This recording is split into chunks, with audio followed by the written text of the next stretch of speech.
अमेरिकेमध्ये नुकतंच 47व्या राष्ट्राध्यक्षपदासाठीच्या निवडणुका पार पडल्या आणि ज्यामध्ये डोनाल्ड ट्रम्प हे रिपब्लिकन पक्षाचे नेते होते. त्यांचा अमेरिकेचे 47वे राष्ट्राध्यक्ष म्हणून विजय झालेला आहे आणि त्यांनी कमला हॅरिस यांचा पराभव केलेला आहे. ही जी निवडणूक होती ही अतिशय चुरशीची अशा प्रकारची निवडणूक होती. अमेरिकेच्या राष्ट्राध्यक्षपदाच्या इतिहासामध्ये साधारणतः 250 वर्षांचा अमेरिकेच्या लोकशाहीचा इतिहास आहे.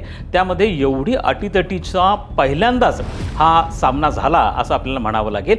या निवडणुकीमध्ये कोणी जरी जिंकलं असतं, म्हणजे कमला हॅरिस जरी जिंकल्या असत्या किंवा डोनाल्ड ट्रम्प जरी जिंकले असते तरी इतिहास घडणार होता. कारण अमेरिकेच्या 250 वर्षांच्या इतिहासामध्ये आजपर्यंत एकही महिला ही अमेरिकेची राष्ट्राध्यक्ष झालेली नाही आहे. त्यामुळे जर कमला हॅरिस या निवडल्या गेल्या असत्या तर पहिला महिला ही राष्ट्राध्यक्ष झाली असते आणि तो एक प्रकारचा इतिहास घडला असता. आणि जर डोनाल्ड ट्रम्प हे राष्ट्राध्यक्ष झाले असते तरी देखील इतिहासच घडलेला असता. याचं कारण असं आहे की कॉन्झिक्युटिव्ह टर्म्समध्ये 2 टर्म्स हे अमेरिकेच्या राज्यघटनेनुसार अलाउड आहे, परंतु कॉन्झिक्युटिव्ह टर्म नसताना राष्ट्राध्यक्ष होणं म्हणजे पहिलं टर्म करणं, दुसऱ्या टर्ममध्ये अपयशी ठरणं आणि पुन्हा तिसऱ्यांदा निवडणुकीला जिंकून येणं, हा प्रकार 120 वर्षांपूर्वी अमेरिकेमध्ये एकदा घडलेला होता.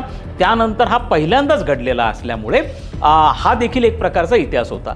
आता प्रश्न असा आहे की नेमकं ह्या अध्यक्षपदाच्या निवडणुकीमध्ये कोणती महत्त्वाची प्रश्न होते की ज्याच्या भोवती ही संपूर्ण निवडणूक जी आहे ती लढली गेली. त्यामधला सगळ्यात पहिला जो मुद्दा होता तो अर्थव्यवस्थेचा होता. पहिल्यांदा दुसऱ्या महायुद्धानंतर अमेरिकेची अर्थव्यवस्था ही इतकी डबघाईला आलेली होती. पोस्ट कोरोना फेजमध्ये जो सेटबॅक हा अमेरिकन अर्थव्यवस्थेला लागला होता त्यातनं अमेरिकन अर्थव्यवस्था बाहेर आलेली नाही आहे. GDP ग्रोथ रेट हा 2% वरती आलेला आहे. महागाई तर इतकी प्रचंड वाढलेली आहे की सर्वसामान्य माणसांना ज्या बेसिक ॲम्युनिटीज आहेत त्या देखील मिळत नाही आहे. घराचं भाडं देण्यासाठी पैसे नाही आहे. नवीन घर घेणं तर फार दुरापास्त झालेलं आहे. त्यामुळे तिथल्या सरकारला अगदी वेटरला जी टिप दिली जाते हॉटेलमध्ये त्यावर देखील टॅक्स लावावा लागला होता. इतकी अमेरिकेची अर्थव्यवस्था ही डबघाईला आलेली होती. बेरोजगारी मोठ्या प्रमाणावरती वाढलेली होती. आणि आज जरी अमेरिकेकडे पैसा दिसत असला तरी अमेरिकेची एकूण सगळी संपत्ती ही केवळ 10% जे बिलियनर्स आहेत त्यांच्या हातामध्ये आहे. 90% लोकांना मात्र आर्थिक समस्यांचा सामना करावा लागतोय.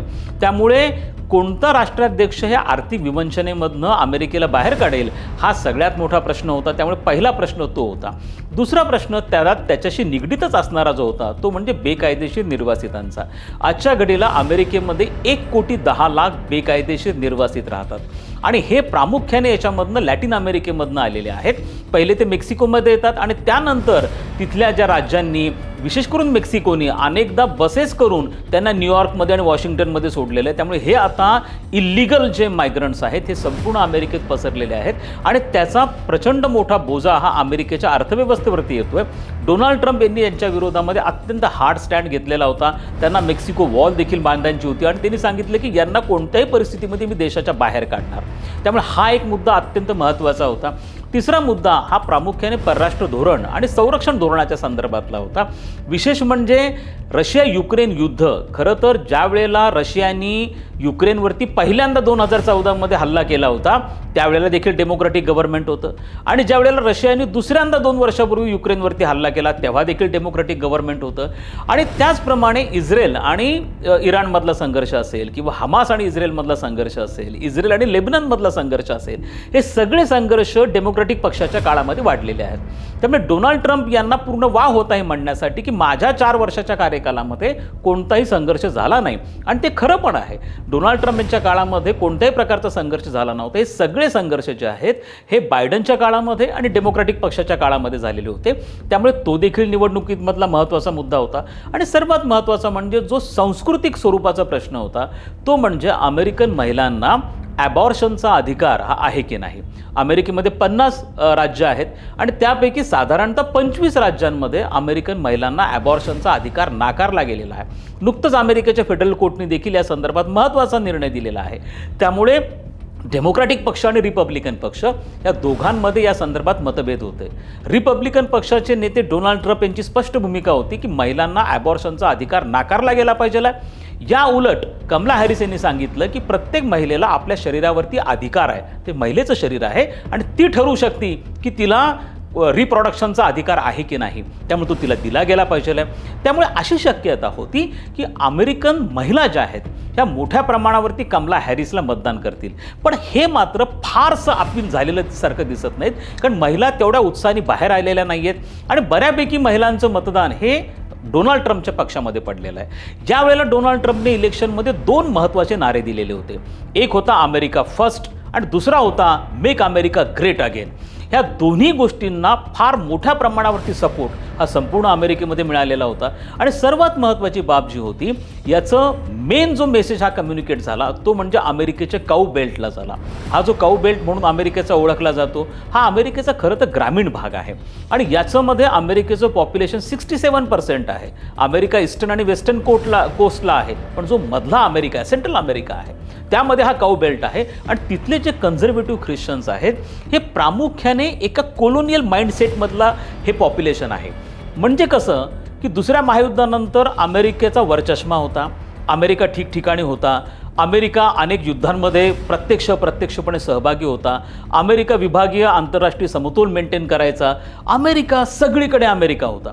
त्यामुळे या लोकांना त्याची सवय झालेली होती की अमेरिकेचा वर्चस्व, अमेरिकेचा दबदबा, अमेरिकेचा प्रभाव, अमेरिकेची हेजमनी या स्वरूपाच्या मानसिकतेतनं हा जो एक कन्झर्वेटिव्ह क्लास आहे जो काऊ बेल्टमध्ये राहतो त्यांची मानसिकता तशी बनलेली होती. आपला जर शत्रू असेल तर त्या शत्रूच्या देशामध्ये घुसा आणि त्याला संपवून टाका. ज्या पद्धतीने अमेरिकेने इराकमध्ये सैन्य घुसवलंय, अफगाणिस्तानमध्ये घुसवले, या मानसिकतेचं प्रतिनिधित्व करणारा हा जो वर्ग होता हा पहिल्यांदा जॉर्ज बुश जे होते, जे 2001 मध्ये ज्यांनी इलेक्शन कॉन्टेस्ट केली होती त्याच्यापूर्वी अमेरिकेवरती दहशतवादी हल्ला झाला होता आणि पहिल्यांदा त्यावेळेला धार्मिक ग्रंथ बायबलचा आधार घेतला गेला. प्रेसिडेन्शियल डिबेटमध्ये जॉर्ज बुश यांनी बायबलमधल्या काही वर्सेस हे वाचून दाखवलेल्या होत्या आणि त्याच्या आधारावरती अपील केलेलं होतं. आणि त्यावेळेला हा कन्झर्वेटिव्ह ख्रिश्चन जो वर्ग आहे हा मोठ्या प्रमाणावर बाहेर आला आणि त्यांनी जॉर्ज बुशला निवडून दिलं. तोच प्रकार पुन्हा एकदा अमेरिकेमध्ये घडला ट्रम्पच्या बाबतीमध्ये. हाच वर्ग मोठ्या प्रमाणावरती बाहेर आला. याचं कारण असं होतं की त्यांना अमेरिकेचं जे लॉस्ट हेरिटेज आहे, जे बायडनच्या काळामध्ये ठिकठिकाणी अमेरिकेला सेटबॅक बसले. पहिला सेटबॅक होता की तुम्ही रशियाच्या विरुद्ध 5,000 निर्बंध लावले. काय परिणाम झाला? रशिया युक्रेन युद्ध थांबलं नाही, 2 वर्ष झाले चालू आहे. बायडन यांना इस्रायल आणि इराणमधला संघर्ष सोडवता नाही आला, तो संघर्ष पूर्णपणे चिघळत राहिला. या सगळ्या गोष्टींमध्ये अमेरिकेची प्रतिमा ढासळत गेली. ही प्रतिमा परत एकदा आणली गेली पाहिजे. अमेरिका परत एकदा इकॉनॉमिक सुपर पॉवर बनला पाहिजे. ही मानसिकता ज्या लोकांची होती ती लोक मोठ्या प्रमाणावरती बाहेर आली. विशेष म्हणजे जे ब्लॅक पॉप्युलेशन होतं, जे ट्रॅडिशनली डेमोक्रॅट पक्षाकडे असायचं, फ्लोरिडासारखं राज्य आहे जे पूर्णपणे डेमोक्रॅट पक्षाकडे असायचं, परंतु यावेळेला ह्या ब्लॅक पॉप्युलेशननी आश्चर्यकारकरित्या डोनाल्ड ट्रम्प यांना मतदान केलेलं आहे. आणि सर्वात महत्त्वाचं म्हणजे अरब मुस्लिम्स.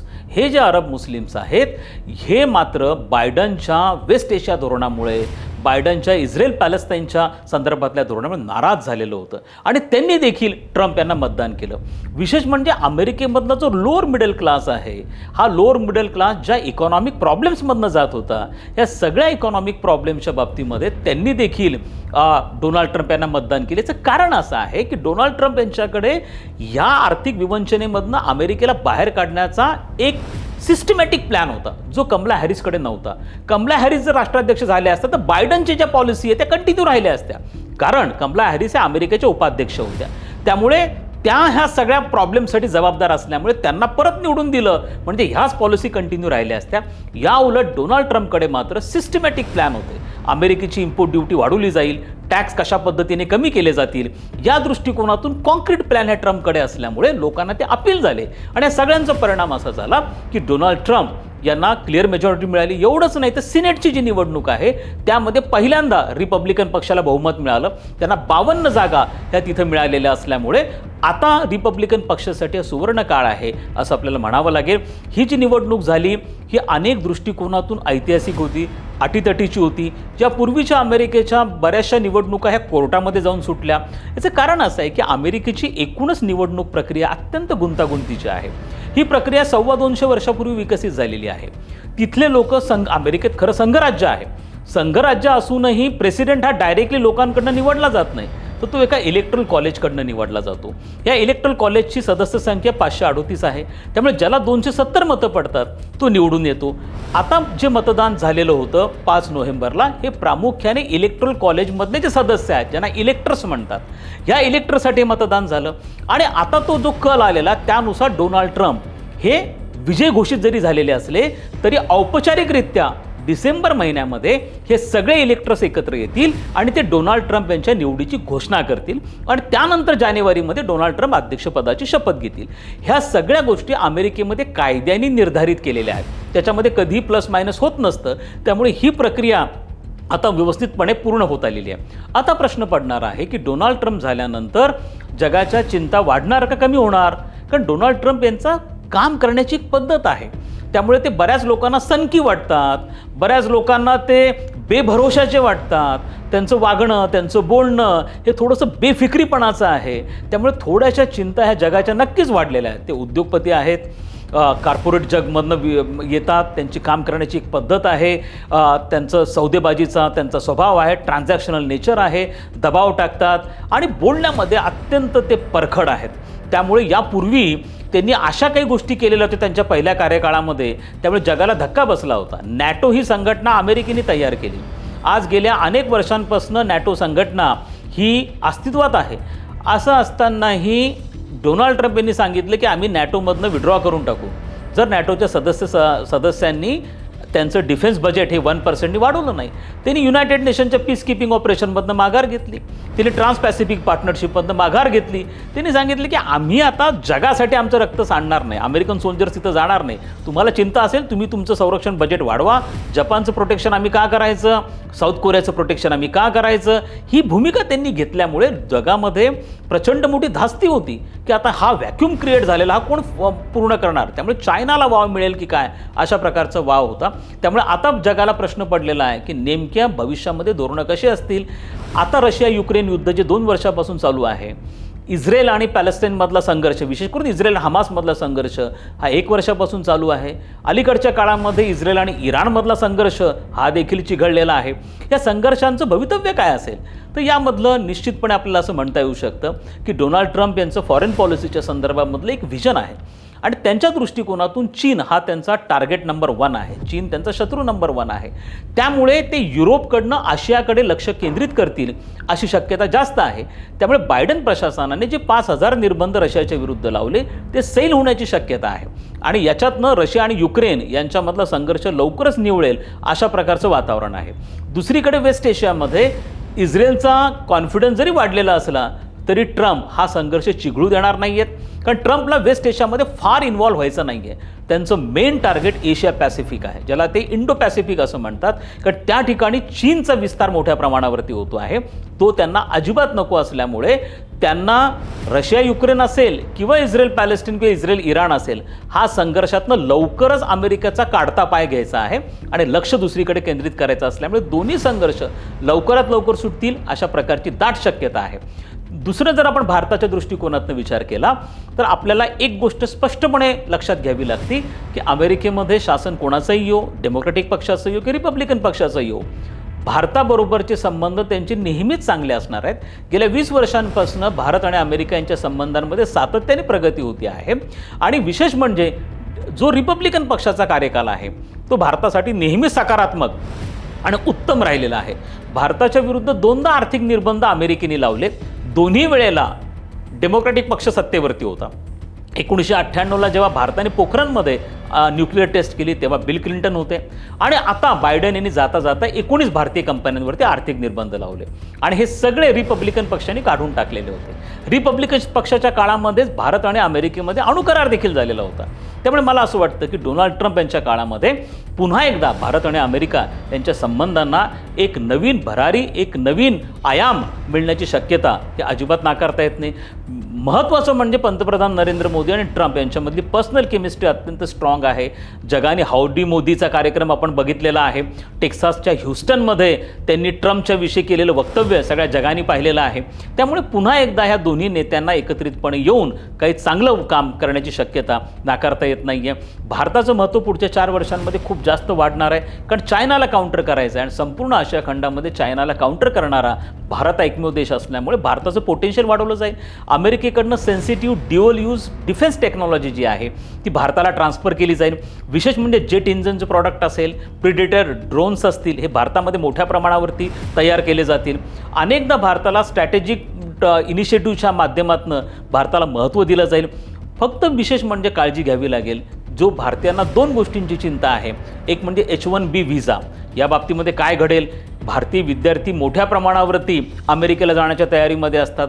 आजच्या घडीला जवळपास 10 लाख भारतीय हे अमेरिकेमध्ये ग्रीन कार्ड मिळण्याची वाट बघता आहेत. त्यामुळे डोनाल्ड ट्रम्प त्यामध्ये काय पाऊल उचलतात याकडे भारतीयांचं लक्ष लागलं आहे. प्रतिवर्षी अमेरिकेकडनं साधारणतः 1,20,000 H1B व्हिसा दिले जातात. त्यापैकी 80,000 व्हिसा हा भारतीयांना दिले जातात. त्याची संख्या ते कमी करतील का, त्याचे रेस्ट्रिक्शन्स ते वाढवतील का, H1B व्हिसाला एक्सटेन्शन दिलं जाईल का, अशा अनेक प्रश्न भारतीयांच्या मनामध्ये आहेत. परंतु डोनाल्ड ट्रम्प याच्यामध्ये सकारात्मक दृष्टिकोनातून पाऊल उचलतील, कारण त्यांना लाँग टर्ममध्ये भारताची गरज आहे. त्यामुळे हा एक मुद्दा आहे. व्यापार आणि आर्थिक दृष्टिकोनातून जर विचार केला तर डोनाल्ड ट्रम्प जसं मी सांगितलं की ते उद्योगपती आहेत, ट्रान्झॅक्शनल आहेत, व्यावसायिक स्वभावाचे आहेत, भारतावर दबाव आणतील. त्यांची फार इच्छा आहे. एक महत्त्वाची बाब अशी आहे की भारत आणि अमेरिकेमध्ये साधारणतः 190 अब्जचा व्यापार आहे.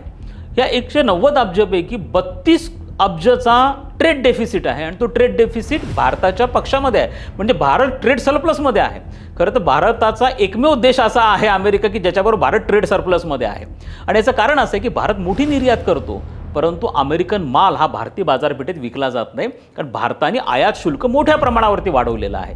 उदाहरण तुम्हाला द्यायचं झालं तर हार्ले डेव्हिडसन मोटरसायकल जे अमेरिकेचं प्रोडक्शन आहे, जर ते तुम्हाला अमेरिकेमध्ये घ्यायचं असेल, डॉलरचं आपण रुपयामध्ये म्हटलं तर साधारणतः 5 ते 6 लाखामध्ये हार्ले डेव्हिडसन मोटरसायकल अमेरिकेत तुम्हाला मिळते. पण जेव्हा ती भारतामध्ये येते तेव्हा तिची किंमत एकदम 12-13 लाख रुपये होऊन जाते, कारण भारताने त्याच्यावरती 100% इम्पोर्ट ड्युटी लावलेली आहे. त्यामुळे डोनाल्ड ट्रम्प नेहमी म्हणतात की इम्पोर्ट ड्युटी तुम्ही कमी करा. आज भारतामध्ये हेल्थ इंडस्ट्री जवळपास $3 बिलियन आहे. आज तरुणांमध्ये व्हे प्रोटीनचं अट्रॅक्शन मोठ्या प्रमाणावरती आहे आणि अमेरिका मिल्क प्रॉडक्टमध्ये मोठ्या प्रमाणावरती प्रोडक्शन पण करतो आणि निर्यात पण करतो. अमेरिकेची इच्छा आहे की व्हे प्रोटीन हे भारतात, अमेरिकन व्हे प्रोटीन भारतात विकलं जावं.